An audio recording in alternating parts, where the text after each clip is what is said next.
Very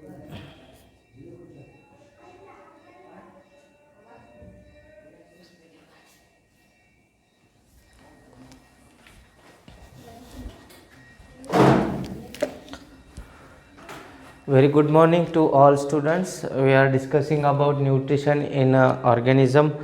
आपण पहिल्या क्लासमध्ये न्यूट्रिशन काय असतं आणि एक शब्द आपण पाहिलं होतं, एक टर्म माल न्यूट्रिशन पण आपण पाहिलं होतं, राईट.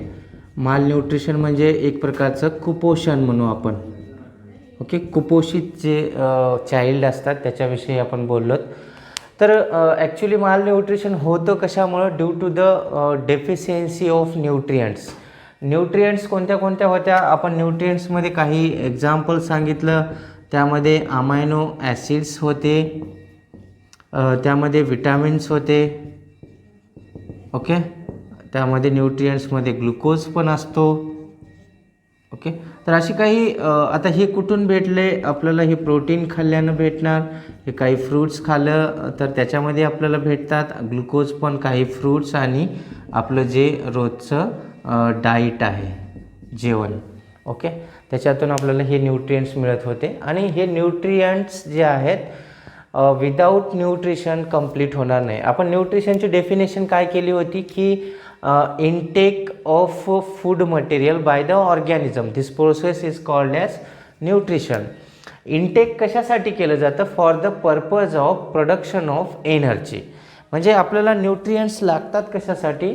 म्हणजे एनर्जी प्रोड्यूस करणं, आपल्या बॉडीची ग्रोथ होणं, हे सगळं न्यूट्रिशनचं गरज आहे. न्यूट्रिशनची आपल्याला आवश्यकता आहे.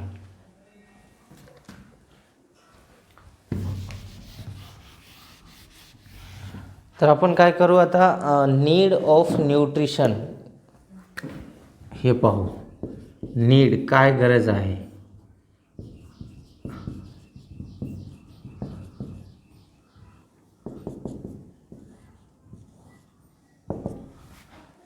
न्यूट्रिशनची काय गरज आहे ते पाहू.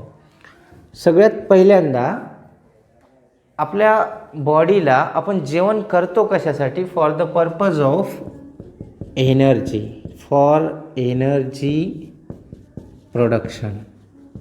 पहिलं गरज काय आहे? ऊर्जा निर्मिती. म्हणजे शरीरामध्ये कुठलंही कार्य करण्यासाठी शरीराला गरज पडते एनर्जीची. एनर्जी आपल्याकडे कुठल्या फॉर्ममध्ये असते? ATP. ATP म्हणजे काय? ॲडिनोसाइन ट्रायफॉस्फेट. हे काय आहे? हे आहे एनर्जी फॉर्म. काय आहे? ॲडिनोसाइन ट्रायफॉस्फेट एनर्जी फॉर्म आहे, करन्सी आहे. जसं आपण आता भारतामध्ये राहतोय, भारतामध्ये आपली करन्सी आपल्याला माहिती आहे रुपया. हे रुपया म्हटलं की कुठलं आहे? तर आपण भारतामध्ये आल्यानंतर आपल्याला 1 रुपये, 2 रुपये, 50 रुपये, 100 रुपीज, किती आहेत तेवढे रुपीज म्हणतो आपण. हे रुपीज काय आहे? हे चलन आहे, आपल्या भारताचा पैसा आहे. तर ते कुठल्या रूपात आहे? तर ते रुपी आपण नाव दिले त्याला. तसंच तुम्ही अमेरिकेमधलं चलन काय आहे? तर आपण तिथं बघितलं, तिथलं जर चलन पाहिलं तर तिथं रुपये म्हणत नाहीत त्याला, तिथं डॉलर म्हणतात. तर तसा प्रकार आहे. बॉडीमध्ये जी ऊर्जा बनते, जे एनर्जी बनलेली आहे, तर ती कुठल्या रूपात असते? तर त्याचंच नाव आहे ॲडिनोसाइन ट्रायफॉस्फेट. ओके, ॲडिनोसाइन ॲडिनाइन ग्रुप असतो, त्याला शुगर अटॅच असते, एक शुगर अटॅच आहे. आणि ट्रायफॉस्फेट म्हणजे 3 फॉस्फेट ग्रुप अटॅच असतात. Try means 3. Okay, try means 3. 3 phosphate group, एक शुगरचा ग्रुप आणि एक ॲडिनाइनचा, म्हणजे तो एक नायट्रोजनस बेस आहे, तो ग्रुप असा अटॅच होऊन एक एनर्जी मॉलिक्यूल बनतो. ओके, तर हा झाला पहिला पर्पज, पहिली नीड. कशाची? Energy production. दुसरं, आता जेवण केल्याचा दुसरा फायदा काय आहे? Growth and development. आता बॉडीची ग्रोथ आणि डेव्हलपमेंट्स हे टोटली डिपेंड करते आपल्याकडं कशा पद्धतीचे न्यूट्रिएंट्स आपण खातोय. आता हे आपण काल पाहिलेली याच्या अगोदरची टर्म जी बघितली माल न्यूट्रिशन काय होतं की जिथं न्यूट्रिएंट्सची डेफिनेशन त्यांच्या डेफिशियन्सी त्यांच्या बॉडीमध्ये न्यूट्रिएंट्सची कमतरता पडू लागली. सपोज करा आपल्या बॉडीमध्ये एक प्रोटीन तयार होतो, तो म्हणजे तो प्रोटीन आहे हार्मोन म्हणू आपण त्याला. ओके, हार्मोन आहे, त्याचं नाव आहे ग्रोथ हार्मोन. हे ग्रोथ हार्मोन ॲक्च्युली काय आहे, एक स्ट्रक्चर आहे जे की प्रोड्यूस केलं जातं, प्रोटीन स्ट्रक्चर आहे. ओके, प्रोटीनचा स्ट्रक्चर आहे. आता हे ग्रोथ हार्मोन कधी प्रोड्यूस होतो, हा प्रोड्यूस कसा होतो, आपल्याकडं पिट्युटरी ग्लँड म्हणून असतो समोर इथं. ओके, छोटासा ग्लँड आहे, group of cell which perform similar kind of function. एखादं पर्टिक्युलर फंक्शन असतो त्याला ग्लँड म्हणतो. आणि ग्लँड जे असतात त्या डक्टलेस असतात, त्यांना असं काही कनेक्शन नसतं, पाईपलाईन नसतो, दॅट इज कॉल्ड ग्लँड. तर ह्या हार्मोन जे आहेत तिथे तयार होतात, पण ते तयार होतात असं नाही. आता समजा एक फॅक्टरी आहे, कशाची फॅक्टरी आपण समजू, इथं प्रोड्यूस होतो तो हार्मोन. ओके, ग्रोथ हार्मोन, त्याला इनिशियली आपण GH म्हणू. ओके, ग्रोथ हार्मोन एक फॅक्टरी आहे, इथं फॅक्टरी आहे GH हार्मोन तयार करणारी. या फॅक्टरीला काहीतरी रॉ मटेरियल लागतोच, रॉ मटेरियल कच्चा माल लागतच असतो. काहीही तयार करायचं म्हणजे विदाऊट रॉ मटेरियल ते प्रोड्यूस होणारच नाही. फॅक्टरीमध्ये समजा आपण काय केलं की एक शुगरची फॅक्टरी आहे, साखर कारखाना आहे. साखर कारखान्यामध्ये काय बनती, समजा फॅक्टरी आहे ती शुगर प्रोड्यूस करणारी. ओके, साखर प्रोड्यूस करण्यासाठी काय लागतं, रॉ मटेरियल. इथं लागतं शुगर केन. शुगर केन शिवाय शुगर प्रोड्यूस होईल का, होणार नाही. तसंच आहे, फॅक्टरी आहे, इथं आपल्या डोक्यात समोर इथं असतं पिट्युटरी ग्लँड. काय प्रोड्यूस करतोय, ग्रोथ हार्मोन म्हणजे एखाद्या माणसाची, एखाद्या मुलीची, छोटा बाळ असेल त्यांची ग्रोथ होण्यासाठी, त्यांची हाईट वाढण्यासाठी लागणारा एक प्रोटीन, तो प्रोड्यूस करणं म्हणजे त्या प्रोटीनला आपण ग्रोथ हार्मोन म्हणायलो. तर ती फॅक्टरी म्हणजे ती पिट्युटरी ग्लँड आहे. पिट्युटरी ग्लँड जेव्हा त्याला ते ग्रोथ हार्मोन तयार करायचा असतो, मग त्याला रॉ मटेरियल पाहिजे, म्हणजे आपल्याला जेवण तसं करावं लागतो. जेवण केल्यानंतर त्या जेवणामध्ये सगळे हे प्रोटीन अवेलेबल पाहिजेत, प्रोटीन्स पाहिजेत, कार्बोहायड्रेट्स पाहिजेत, त्याच्यानंतर काही फॅटी ॲसिड्स पण लागतात. आपण सांगितलं होतं की जर नॉनव्हेज खाल्लं, लिपिड्स त्याच्यातून निघतात, लिपिड मॉलिक्युल्समधून आपण फॅटी ॲसिड आणि काही ग्लिसरॉल बनतं असं सांगितलं. त्यांना प्लाझ्मा मेम्ब्रेन बनवण्यामध्ये उपयोगी असतं, जेव्हा एकाची सेल दुसरी सेल बनत होत असते. तर मग म्हणजे ते लिपिड्स पाहिजेत, प्रोटीन पाहिजेत, विटॅमिन्स पाहिजेत आणि कार्बोहायड्रेट, असे सगळे प्रकारचे न्यूट्रिएंट्स जर बॉडीमध्ये असतील तरच ही फॅक्टरी व्यवस्थितपणे ग्रोथ हार्मोन बनवू शकेल. नाहीतर मग समजा कोणताही प्रोटीन काय आहे, एक प्रोटीन बनायचं म्हणलं तर याला लागतात अमायनो ॲसिड्स. अमायनो ॲसिड्स शिवाय प्रोटीन बनत नाही. अमायनो ॲसिड्स कशात कन्वर्ट होतात, प्रोटीन्समध्ये. प्रोटीन्स म्हणजेच काय, पुढं चालून ग्रोथ अँड डेव्हलपमेंट ह्याच्यावरती डिपेंड करतं. तर मग आपल्याकडं अमायनो ॲसिड येतात कुठून, तर तशा प्रकारचं डाईट खावं लागतं. मी 2 प्रकारचे अमायनो ॲसिड असतात सांगितलं. एक तर असतात जे शरीरात बनतात, दुसरे असतात जे शरीरात बनत नाहीत, मग त्यांना आपल्याला बाहेरून आणावं लागतो with the help of diet. जेवणाद्वारे आपल्याला ते खावं लागतं. आणि ते जास्तीत जास्त अमायनो ॲसिड आणायचे असतील तर आपल्याला काय खावं लागेल. कोणीतरी नोट्समध्ये मी पाहिले, तुम्ही असं लिहिलं होतं, मी इथं डाळी लिहिलं होतं, डाळी. ओके, तर तुम्ही इथं दाणी काय तर लिहून टाकलं, कोण होतं बघून घ्या. आता तुम्हाला, मला माहिती आहे कोण आहे. ओके, आता मी त्याचं नाव नाही सांगणार, तुम्ही बघा कोणी लिहिलं होतं. हे डाळी लिहिलं मी, डाळी, आपली मुगाची डाळ, उडदाची डाळ, तुरीची डाळ, हे डाळींना आपण पल्सेस म्हणतो. पल्सेस, उगं काहीतरी पाहिलं बोर्डावर, एवढं क्लिअर दिसतंय आणि तुम्ही दाणी काय लिहिताय आणि दाणी लिहून समोर ब्रॅकेटमध्ये पल्सेस म्हणे. पल्सेसला दाणी कसे म्हणणार तुम्ही? ओके, ते काय होतं? डाळी होतं. कोण आहे त्यांनी जरासं दुरुस्त करून घ्या नोट्सवरती. अमायनो ॲसिड्सला हे अमायनो ॲसिड्स कुठून मिळाले मग आपल्याला? या डाळी खाल्ल्यानं. मुगाची डाळ खाल्ली, उडदाची डाळ खाल्ली, तुरीची डाळ खाल्ली, मसुरीची डाळ खाल्ली, भरपूर डाळी आहेत आपल्याकडे, त्यांना पल्सेस म्हणतो. त्याच्या थ्रू आपल्याला जास्तीत जास्त अमायनो ॲसिड भेटतात, प्रोटीन जास्त असतात त्याच्यात, आणि ते खाल्ल्यानं आपल्या शरीरात बी प्रोटीन बनतात, जसं की इथं बनायलं आहे. हे पिट्युटरी ग्लँड एक फॅक्टरी आहे इथली. तिथं काय करतो? ग्रोथ हार्मोन बनवतो, ज्याच्यामुळं त्या व्यक्तीची ग्रोथ होते. तर हे एक प्रकार आहे ग्रोथ अँड डेव्हलपमेंट. बॉडीचा विकास होणं, त्याची वाढ होणे, हे दुसरी गरज आहे. आता याच्यानंतर to reduce damage of sale,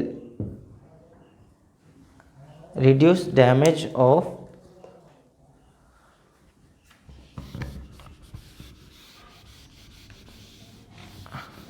third need काय आहे? To reduce damage of cells. Damage reduce करतो आणि सोबत काय करतो? रिपेअर करत असतो. And repair of sale.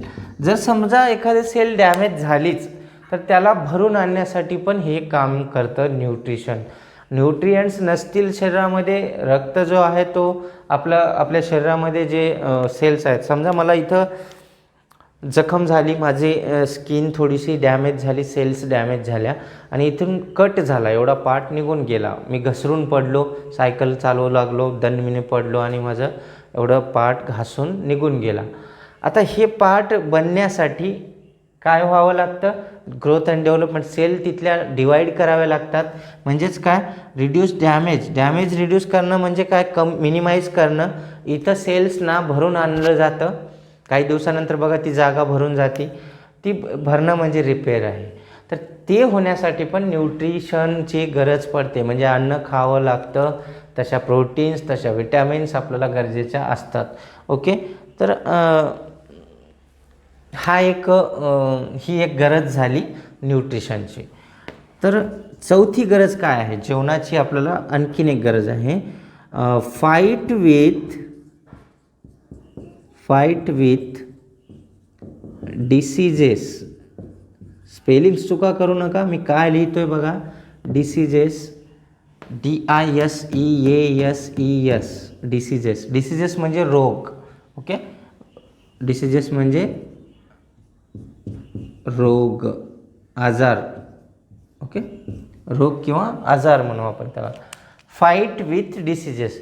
आता बघा काय होतं, आपण समजा थोडंसं ताप येते, सर्दी आहे, किंवा आपले हातपाय दुखत आहेत, थंडी वाजत आहे, असं काहीतरी सिम्पटम आले, तर काही कंडिशनमध्ये असं होतं की तुम्ही छोट्या मोठ्या असं ताप आली किंवा थोडी सर्दी झाली, तुम्हाला काहीतरी अंग दुखतं आहे, तर तुम्ही काय करता? कधी कधी काही जण बघा दवाखान्यात जातच नाहीत. दवाखान्यात न जाता देखील त्यांची डिसीज जी आहे, त्यांना जे झालेला आजार आहे तो एक दिवस किंवा दुसऱ्या दिवशीच ते कमी होऊन जातं. हे का होत असतं?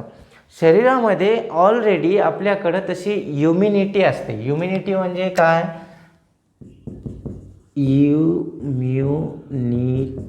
इम्युनिटी म्हणजे रोगप्रतिकारक क्षमता.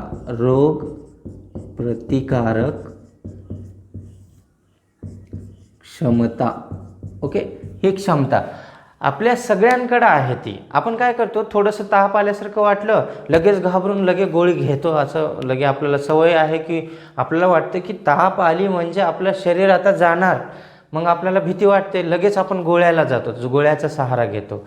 ॲक्च्युली आपल्याकडं ही क्षमता आहे की आपल्याला कुठला डिसीज एखादा पॅथोजन झाला तर त्याला रिपेल करू शकतं. आपली बॉडीमध्ये तशा प्रकारचे अँटीबॉडीज जे आहेत त्या बनवल्या जातात.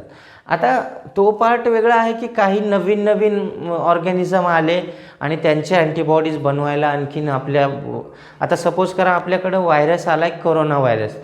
हा कोरोना व्हायरस जो आहे हा एक नवीन ऑर्गॅनिझम, म्हणजे आत्तापर्यंत आपल्याला याचं पॅथोजन आपल्या शरीरात आलाच नव्हता, कोरोना आला नव्हता, म्हणून आपल्या शरीराला माहीत नाही की ह्याला कोणतं प्रोटीन बनवायचं की ह्याला मारून टाकणार. तसंच एकदाच जर आपल्या शरीरामध्ये तो आला, तुम्ही बघा ऐकलं असेल की ज्याला कोरोना होऊन गेला मग त्या माणसाला परत तो येत नाही.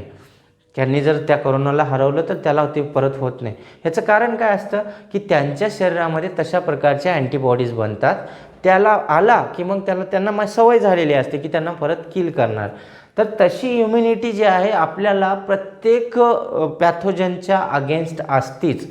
तसं आपल्याला समजा फ्लू झाला, फ्लू आहे, स्वाईन फ्लू वगैरे जे असतात, चिकनगुनिया आहे, व्हायरल इन्फेक्शन आहे, किंवा बॅक्टेरियल आपल्याला डिसेंट्री आहे, कधी कधी पोट दुखतं आपल्याला, डिसेंट्री डायरिया वगैरे लागतो.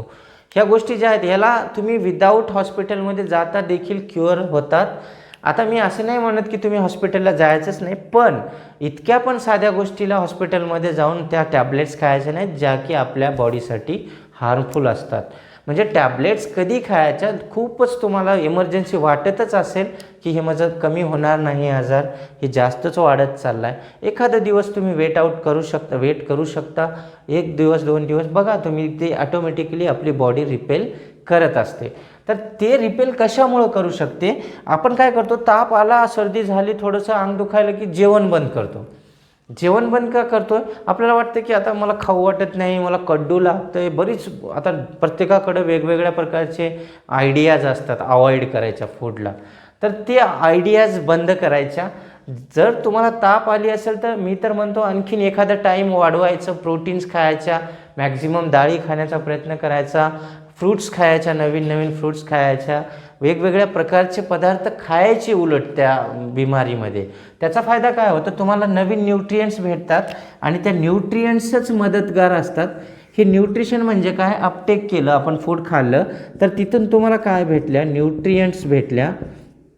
न्यूट्रियंट्स तुम्हाला हेल्पफुल असतात फाईट करण्यासाठी त्या तुम्हाला झालेल्या आजाराशी. तर ताप आली किंवा काही बिमारी झाली तर जेवण न करणं हे तुमची सगळ्यात मोठी चूक. जर तुम्ही जेवण केलं तर त्याला तुम्ही फाईट करू शकता, लढू शकता. जेवण नाही केलं तर तुमची बिमारी आणखीन वाढणार, मग दवाखान्यात जाणार, 4-5 इंजेक्शन असे घेणार डॉक्टर, तुम्हाला टोचवणार. तर अशा प्रकारच्या गरजा असतात आपल्याला न्यूट्रिशनच्या. ओके, तर याच्या पुढचा पार्ट आपण नेक्स्ट लेक्चरमध्ये पाहूया.